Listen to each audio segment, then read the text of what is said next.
အခုဆိုရင်ကျွန်တော်တို့ကရွှေကူကြီးဇေဒီတော်မြတ်ကြီးရသွားရောက်ဖူးမြော်ကြမှာဖြစ်ပါတယ်ကျွန်တော်နဲ့ထပ်တူဖះကိုဖူးမြော်ကြောရအောင်သူငယ်ချင်းတို့ကို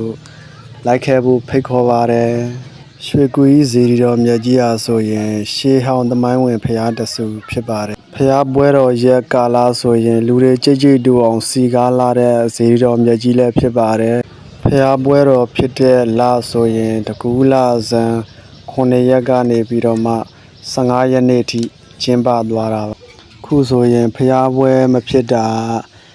6နှစ်9နှစ်ထဲရောက်နေပြီကိုဗစ်ကာလကနေပြီးတော့ခုချိန်ထိပေါ့ကျွန်တော်တို့လေရဟန်းမဲ့တရိယလွမ်းနာရောအပန်းဖြေတဲ့နေရာသဘောရောပေါ့ဗျာကျွန်တော်တို့ဖျားစီတွေလည်းဒါစိတ်ပြေလက်ပြောင်းနေနဲ့သွားရောက်ကြည်ညိုဖူးမြော်ရင်း